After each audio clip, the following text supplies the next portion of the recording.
नमस्कार साथियों, सुप्रभात, गुड मॉर्निंग। आप सबको मैं ये कहना चाहूंगा कि आज मेरा जन्मदिन है और मैं ईश्वर से यही कामना करता हूं कि मेरे इस जन्मदिन पर मेरा जो भी YouTube परिवार है ये सब मिलकर रहे, इन सबका प्रेम और इनका सहयोग मुझे मिलता रहे और जो भी लक्ष्य पर लगे हुए हैं, तैयारी कर रहे हैं, उन्हें जल्द ही सफलता मिले। हमने हमारे पिछले वीडियो तक वर्ण खत्म कर दिया है, वर्ण टॉपिक खत्म हो चुका है। अब हमारे जो टॉपिक अब हम आज लेंगे वो टॉपिक हमारा है संधि।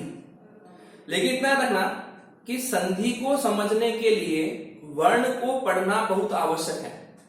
तो आप लोगों को सबसे कहूंगा कि वर्ण के सारे वीडियोस मेरे YouTube चैनल के प्लेलिस्ट में रखे हुए हैं, आप वहां जाकर क्रम सहित पढ़ सकते हैं।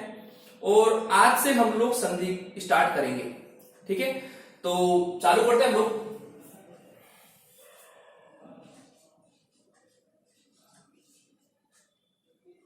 संधि, ध्यान से सुनना। संधि शब्द के जब हम टुकड़े करते हैं तो इसे लिखते हैं सम प्लस धी। क्या लिखते हैं? सम प्लस धी। सम का मतलब होता है समान और धी का मतलब होता है धारण करना। धारण करना।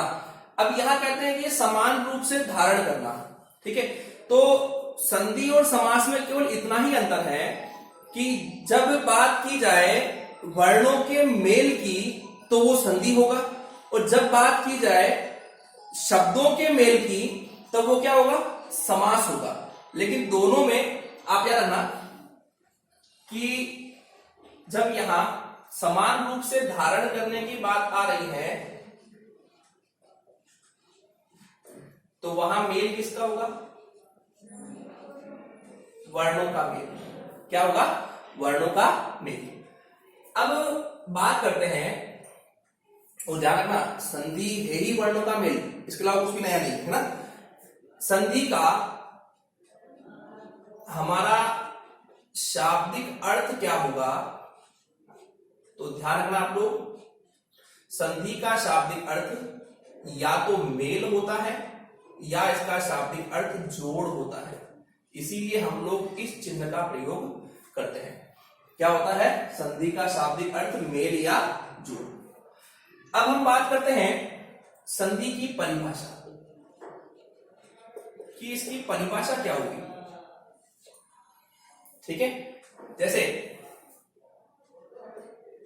दो वर्णों के मेल से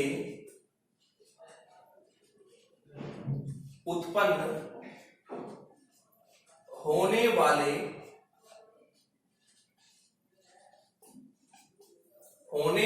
विकार का मतलब होता है परिवर्तन।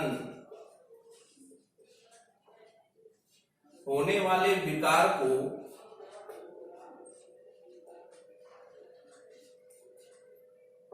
संधि कहते हैं।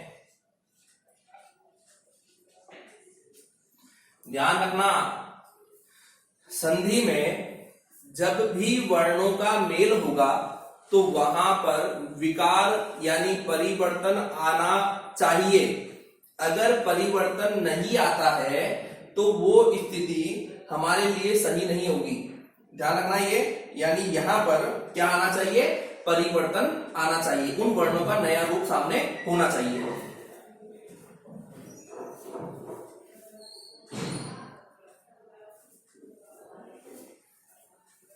नेक्स्ट बात करते हैं, यदि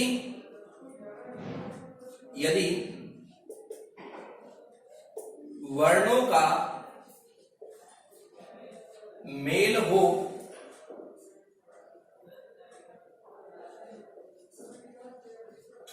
लेकिन वहां वहां विकार प्रस्तुत न हो तो उसे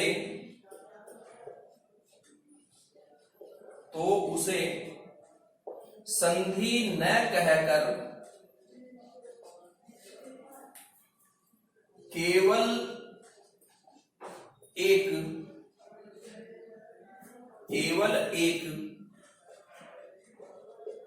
संयोग कहा जाएगा।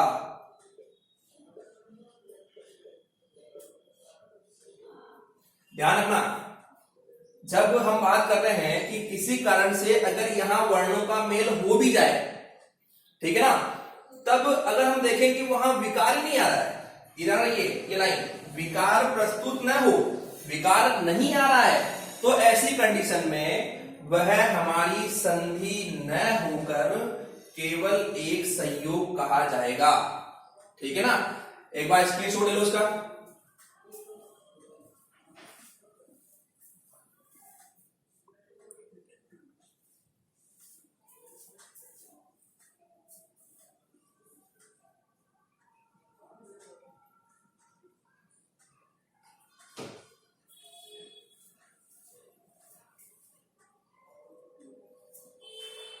चलो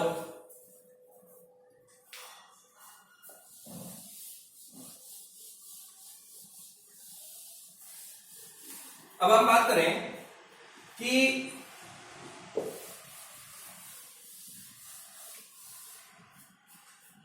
वर्णों का मेल जो होगा, वर्णों का जो हमारा मेल होगा वो मेल किस रूप में होगा, है ना। तो यहां वर्णों का मेल जो है वो पहले शब्द का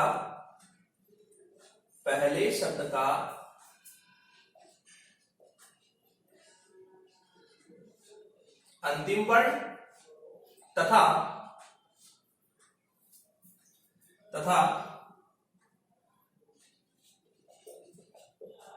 दूसरे शब्द का प्रथम वर्ण। वर्णों का मेल कैसे किया जाएगा, तो पहले शब्द का तो अंतिम वर्ण निकाला जाएगा और दूसरे शब्द का प्रथम वर्ण निकाला जाएगा। ठीक है, वापस ध्यान रखना, संधि वर्णों का मेल है पहली कंडीशन। दूसरी स्थिति, जब भी वर्णों का मेल होगा विकार आना चाहिए, अगर विकार नहीं आता है तो वो संधि न होकर संयोग माना जाएगा। ठीक है, दूसरी कंडीशन, यहां पर जो वर्णों का मेल है वो किस रूप में करेंगे, तो पहले का अंतिम वर्ण बाहर निकालना है और दूसरे शब्द का प्रथम वर्ण निकालना है। ध्यान से देखना, एक बार एक शब्द लिखा हुआ है हिम प्लस आलय, ठीक है, एक लिखा हुआ है सर्व प्लस ईश्वर, एक लिखा हुआ है यथा प्लस शक्ति, यथा प्लस शक्ति, और इसके अलावा यहां पर यथा प्लस शक्ति के अलावा एक और लिखा हुआ है दूर प्लस अवस्था, दूर प्लस अवस्था। तो यहां पर हमने जब देखा है कि यहां देखो ये भी प्लस का चिन्ह लगा हुआ, प्लस का चिन्ह का मतलब क्या है कि यहां रूप कौन सा है, संधि का। अब जब हम इसमें टुकड़े का यहां इनका रूप निकालेंगे, हमने क्या कहा था, वर्णों का मेल कैसे होगा, पहले शब्द का तो क्या निकाला जाएगा, अंतिम वर्ण, और दूसरे शब्द का क्या निकाला जाएगा, प्रथम वर्ण। तो यहां देखो ये हमारा पहला शब्द है, ये हमारा दूसरा शब्द है। एक बार सबसे जो देखते हैं, यहां से हमारा ए बाहर निकल रहा है, यहां से हमारा आ बाहर निकल रहा है। ठीक है, सेम कंडीशन, यहां से हमारा ए निकल रहा है, यहां से हमारा ई निकल रहा है। ठीक है, यहां देखो यहां से आ निकल रहा है और यहां से श निकल रहा है, और यहां से र निकल रहा है और यहां से ए निकल रहा है। ठीक है ना, ये हमारे इनमें वर्णों का हमने मेल कर दिया कि किस किस रूप में यह वर्ण बाहर रहे, ठीक है ना। अब जब हम लोगों ने यहां देखा है, हमने कहा है कि यहां वर्णों का मेल आना चाहिए, क्या होना चाहिए, वर्णों का मेल जब होता है तो वहां विकार आना चाहिए। अब देखो ए के बाद क्या आ रहा है, आ, तो ए और आ जब मिलते हैं तो हमारे नया स्वर बनता है आ, क्या बनता है, आ। तो ये हमारा विकार हो गया, विकार प्रस्तुत, ठीक है ना। यहां पर एक और देखो, ए प्लस ई, है ना, हमारा यहां स्वर बनेगा ए। अभी दिमाग मत लगाना कि ये आ कैसे बन रहा है, ये ए कैसे बन रहा है, ये मैं नियम में बात करूंगा। अभी केवल इतना देखो कि विकार आ रहा है या विकार नहीं आ रहा है। विकार आता है तब तो हमारी संधि है, विकार नहीं आता है तो वो हमारा संयोग है। अब यहां देखो ये ए आ गया, दोनों स्वर मिले, नया स्वर बन गया, तो यहां भी मैं लिख रहा हूं कि यहां विकार आया है, यानी विकार प्रस्तुत, क्या हुआ, विकार प्रस्तुत। अब देखो ये आ और श, दो वर्ण मिल रहे हैं तो यहां कोई नया वर्ण बनेगा ही नहीं, कोई नियम ही नहीं है, ठीक है। तो हमने यहां कर दिया कि विकार अप्रस्तुत, विकार अप्रस्तुत, ठीक है। सेम कंडीशन देखना, यहां पर र है और अ है, अगर मैं दोनों को मिलाऊंगा तो र पूरा हो जाएगा, लेकिन कोई नियम नहीं कह रहा है, ठीक है ना। तो यहां पर भी हम कहते हैं कि इसमें कोई नियम नहीं है, तो यहां विकार नहीं आएगा, मेल हो रहा है, तो यहां भी ये हो जाएगा विकार अप्रस्तुत, ठीक है। अब हमने कहा कि जहां जहां विकार आएगा वो तो होगी संधि। अब देखो हमारे यहां पर दो जगह विकार प्रस्तुत हुए, ये तो हो गई हमारी संधि, ठीक है ना। अब जहां विकार प्रस्तुत नहीं हुए हैं, जैसे विकार प्रस्तुत हमने दो जगह नहीं किए ना, तो ये हो गए हमारे संयोग। अब संधि और संयोग में जब मेल करेंगे तो यहां देखना, यहां पर तो ये आ को ग्रहण ये मैं कर लेगा और विकार प्रस्तुत होने के कारण से हमारा संधि नियम बना करके ये बन जाएगा हिमालय, ठीक है ना। यहां पर ए को वह ग्रहण कर लेगा और यहां ये बन जाएगा सर्वेश्वर, क्योंकि ये संधि नियम है, इसलिए हमने यहां जो नया रूप बना है उसको शामिल किया है। लेकिन इन दोनों में कोई परिणाम नहीं बना है, इसलिए ये जैसे हैं वैसे ही लिखे जाएंगे, इसलिए इसको कोई चेंज नहीं करेंगे। और यहां ये हो जाएगा यथा, ऐसा ही लिखा हुआ है, शक्ति ऐसे ही लिखा हुआ है, तो ये क्या बन गया, यथाशक्ति, ठीक है। क्योंकि संयोग है, संयोग में बदलाव होता ही नहीं है, ठीक है। वही कंडीशन यहां होगी, क्योंकि देखो हमने क्या कहा था, ये आधा र है और ये स्वर है, ये मिल जाएगा, ये इसको पूरा कर देगा, लेकिन कोई नियम नहीं है, ये संधि का कोई नियम नहीं है ना। तो यहां पर केवल एक संयोग हो रहा है कि र में ए मिल रहा है तो र बन रहा है, र में आ मिलता तो रा बन जाता, र में ऊ मिलता तो रू बन जाता, उसी रूप में यहां पर र में ए मिला तो ये बन गया दुर्वस्था, और ये हमारा संयोग बन गया। तो आप इतना याद रखें, ये ऊपर वाले जो दोनों हैं नंबर 1 और नंबर 2, ये तो हमारे संधि के हो गए, और नीचे वाले जो दो हैं नंबर 1 और नंबर 2, ये हमारे संयोग के हो गए। स्क्रीनशॉट लो एक बार का।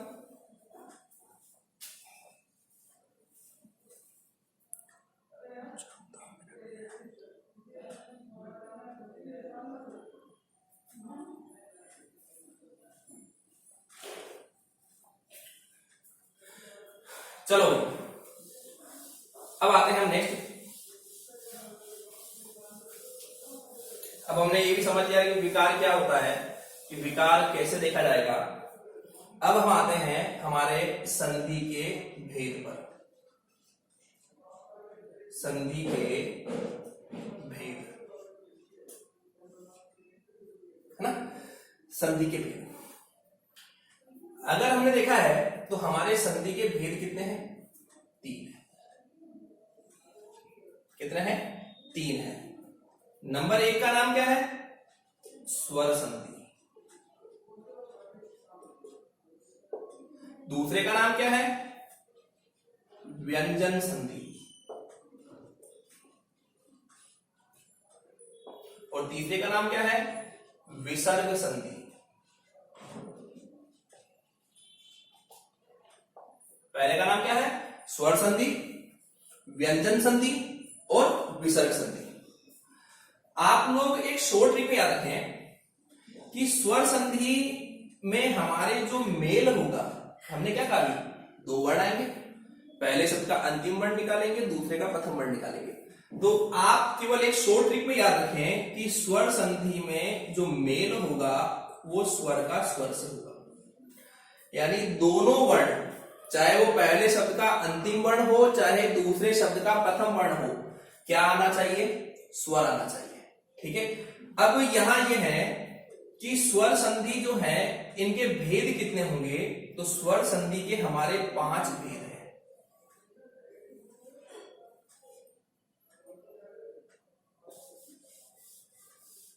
कितने भेद हैं? 5।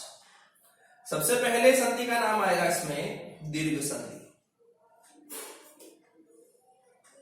दीर्घ संधि। दूसरे का नाम आएगा गुण संधि।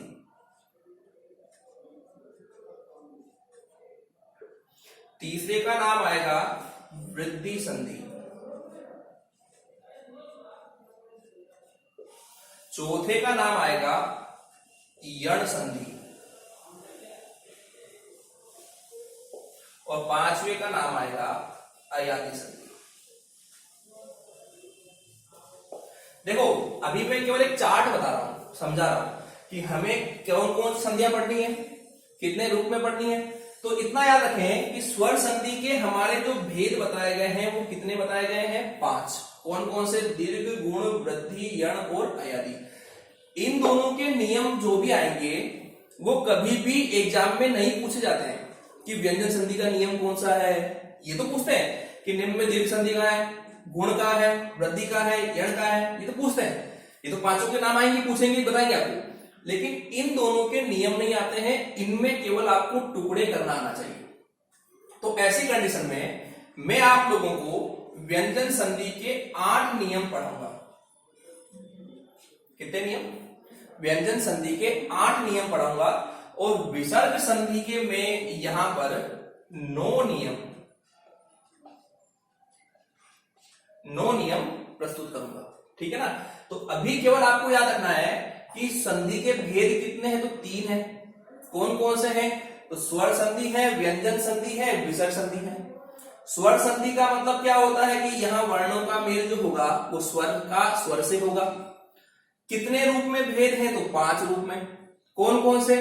दीर्घ, गुण, वृद्धि, यण और अयादी। व्यंजन संधि में कितने नियम पढ़ेंगे हम लोग? 8 नियम। विसर्ग संधि में कितने नियम है? 9 नियम। आप लोग इतनी सी बात दिमाग में बैठा लें कि संधि अगर आपको अच्छे तरीके से आएगी तो ही हम लोग उपसर्ग और प्रत्यय को बहुत जल्दी समझ लेंगे, क्योंकि वहां भी आपको शब्दों के टुकड़े करना आना चाहिए। अगर आपको शब्दों के टुकड़े करना नहीं आता है, संधि करना नहीं आता है, तो ये मान जाए, भूल जाए कि हम लोग उपसर्ग प्रत्यय सीख पाएंगे। दूसरी कंडीशन, संधि को सीखने के लिए वर्ण आना जरूरी है, क्योंकि ये पूरा जो पार्ट है ये सारा क्या है? वर्णों का मेल है। ठीक है ना। तो आपको वर्ण आना बहुत जरूरी है। तो अगर आपने अभी तक भी वर्ण नहीं पढ़े हैं तो मेरे पिछले वीडियो में जाकर के आप वर्ण का पूरा चैप्टर पढ़ सकते हैं, वहां सब कुछ लिखा हुआ है। ठीक है ना। आप संधि हम लोग स्टार्ट करेंगे। आज मैं स्वर संधि के बारे में थोड़ा कुछ बताऊंगा। इनके भेदों की चर्चा मैं नेक्स्ट वीडियो में ही कर पाऊंगा। ठीक है। एक बार आप स्क्रीनशॉट ले लें इसका।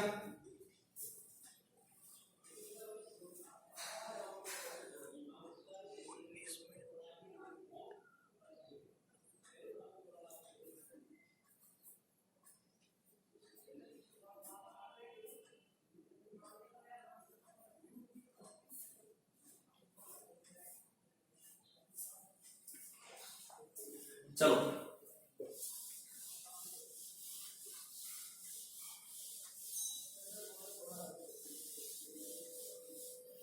अब हम बात करते हैं हमारे संधि के 3 भेद लिखे थे हमने, उनमें सबसे पहले की संधि का नाम लिखा था हमने तो स्वर संधि। ठीक है ना। देखो इसकी एक लाइन लिखते हैं, यहां स्वर से स्वर में मेल देखा जाता है।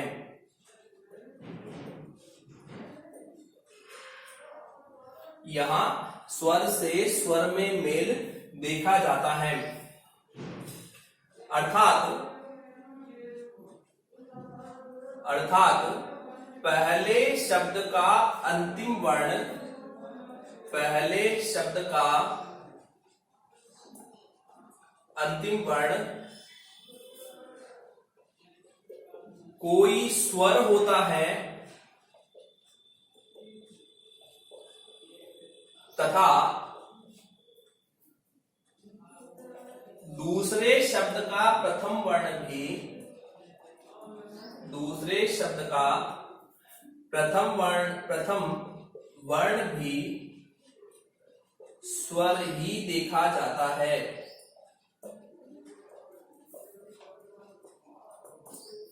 पहली बात तो ये दिमाग में गांठ बांध लें कि यहां पर मेल किसका होगा, तो यहां मेल जो होगा वो स्वर से स्वर में होगा। ठीक है ना। इसके अलावा एक चीज और है कि स्वर संधि में जो पहला शब्द होगा, पहला शब्द कभी हलंत नहीं होगा, हलंत नहीं होगा, तथा तथा तथा दूसरा शब्द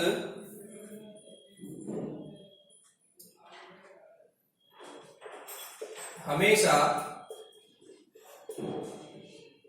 किसी एक स्वर से प्रारंभ होगा। पहला शब्द कभी हलंत नहीं होगा, यानी इसमें कोई ना कोई स्वर मिला हुआ होगा, और दूसरा शब्द जो है वो हमेशा स्वर से ही प्रारंभ होगा। ये इसकी एक और परिभाषा है। ठीक है ना। नेक्स्ट एक बात होता है कि हमारे पास भले ही स्वर संधि के 5 भेद हैं, दीर्घ गुण संधि, गुण संधि। यहां हम ये कहते हैं कि यहां इस संधि में, यहां इस संधि में जब भी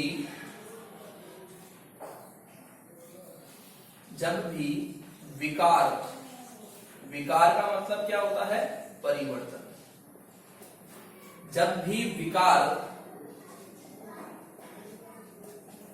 प्रस्तुत होगा तो उस विकार को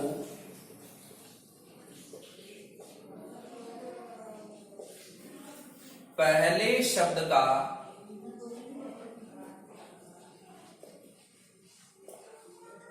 अंतिम वर्ण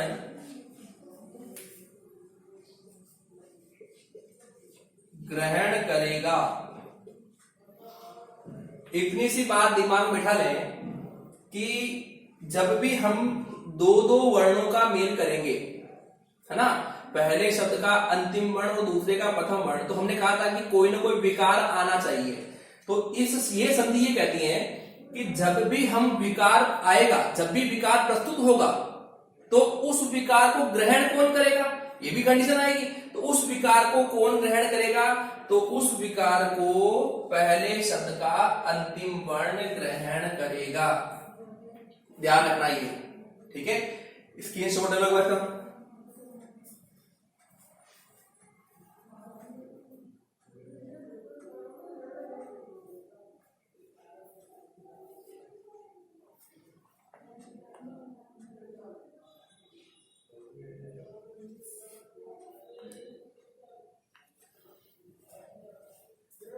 अब देखो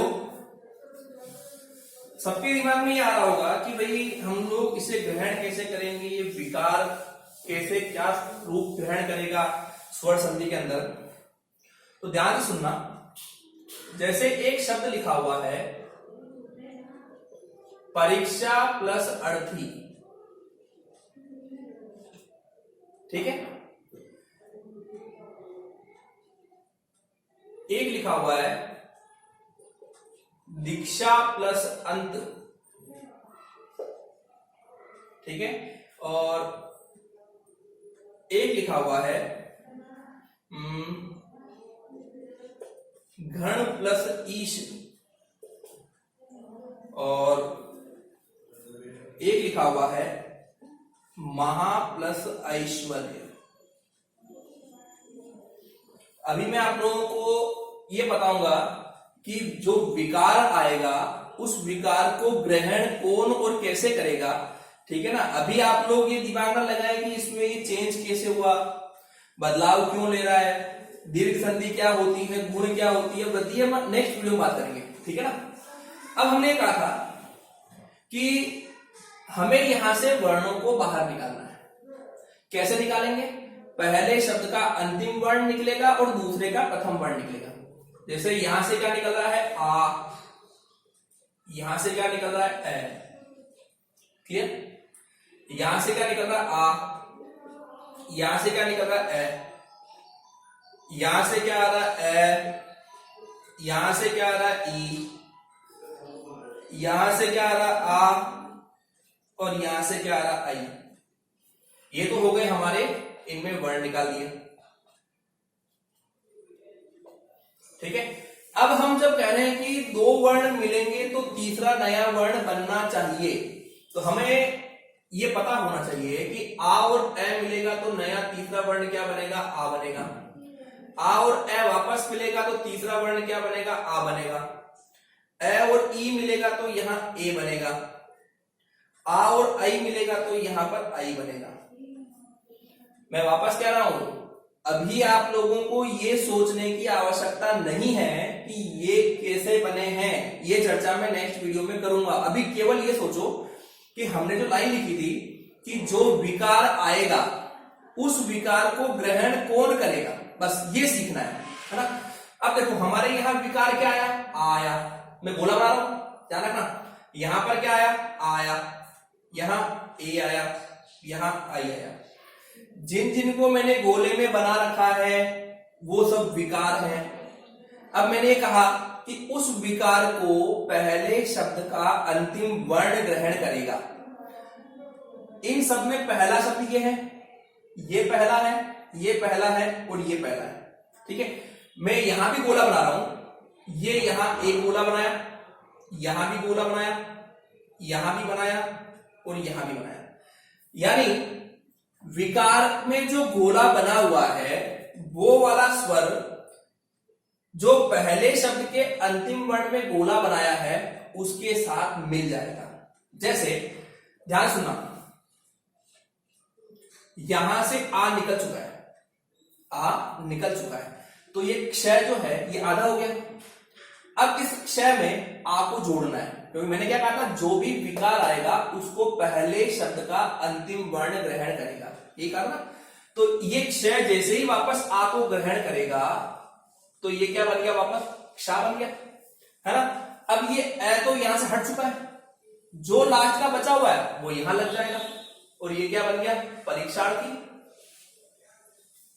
ठीक सेम कंडीशन, यहां से आ निकल चुका है, इस आधे क्षय में आ को मिलाएंगे, आ को मिलाते ही ये दी और ये क्षय जो है ये क्षा बन जाएगा।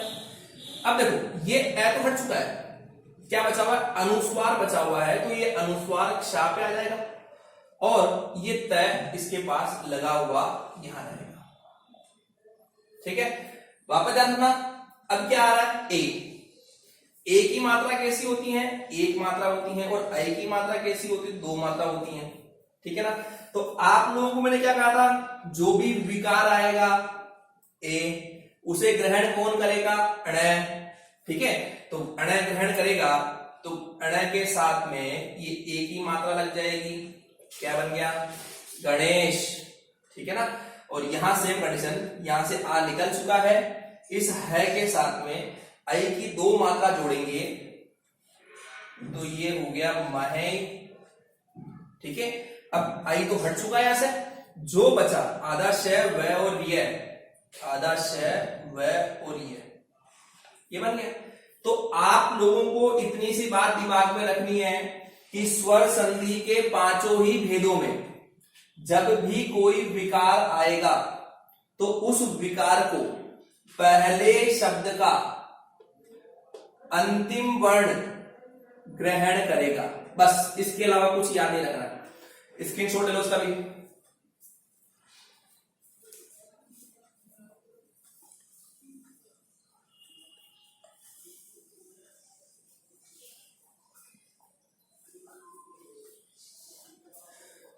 चलो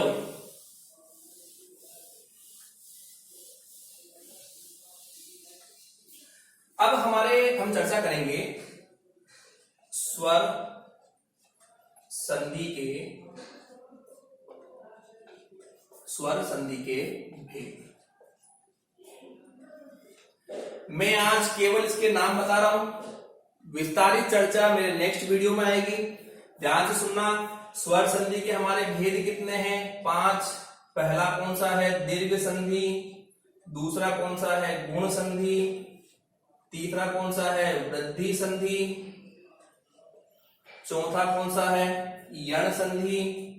और 5वां कौन सा है? अयादि संधि। ओके, इन संधियों के बारे में चर्चा हमारे नेक्स्ट वीडियो में होगी कि स्वर संधि के 5 भेद कौन कौन से हैं, इन 5 भेदों की पहचान क्या होगी, एक शॉर्ट ट्रिक क्या बनाएंगे इनकी, ठीक है ना। स्वर संधि में पहली संधि की रूप कैसे बनेंगे, तो इनकी चर्चा हम लोग नेक्स्ट वीडियो में करेंगे। ओके, आप लोग सभी से वापस कहूंगा मैं कि अगर अभी तक भी आप लोगों ने वीडियो नहीं देखे हैं तो देखना शुरू करें। मेरा जन्मदिन होने पर भी अगर मैं वीडियो बनाकर आपके सामने ये भेज रहा हूं तो मेरा केवल उद्देश्य केवल एक है कि आप लोग घर बैठ करके स्टडी करें, ठीक है ना। अगर आप स्टडी निरंतर रखेंगे तो सफलता हमारे पास होगी। हम अगर निरंतरता नहीं बनाएंगे तो शायद हमारे लिए सफलता दूर होती जाएगी। और संधि तभी सीखी जाएगी जब आप लोगों को वर्ण आते होंगे। तो मैं सबसे कह रहा हूं, वर्ण के वीडियोस मेरे प्लेलिस्ट यानी जो YouTube चैनल के प्लेलिस्ट हैं वहां सब वीडियो रखे हुए हैं, आप वहां जाएं, उन वीडियोस को देखें, उनको समझ करके संधि सीखना शुरू करें। और एक चीज और, संधि आएगी तो ही उपसर्ग प्रत्यय समझ में आएंगे, उनके टुकड़े करना आएंगे। अगर संधि नहीं आई तो हम उपसर्ग प्रत्यय भी मुश्किल से कर पाएंगे। इसलिए आप मेरे हर वीडियो को ध्यान से देखें और अगले अगले रूप में इनको सीखते जाएं। मैं आपको हर बार स्क्रीनशॉट लेने का टाइम दे रहा हूं। फिलहाल आप लिखने का समय खराब ना करके पढ़ करके स्क्रीनशॉट ले लें, जब भी समय मिले तो लिख लें, ठीक है। आप सभी लोग इन वीडियो को देखें, मुझे कमेंट करके बताएं कैसे लग रहे हैं वीडियो। आप अपने साथी गणों को शेयर करें, उनको सब्सक्राइब करने के लिए बोलें, ठीक है ना। जितना जल्दी हो सके सब्सक्राइब होंगे तो हम लाइव क्लास की ओर बढ़ते जाएंगे, ठीक है ना, ताकि हम सब स्टूडेंट आपस में मिल करके साथ बैठकर स्टडी करेंगे वाया ऑनलाइन, ठीक है ना। ठीक, आप लोग स्टडी करें, ध्यान रखें अपना, और जो भी आपकी समस्या हो उसको कमेंट बॉक्स में लिखकर बताएं मुझे, ठीक है। Thank you.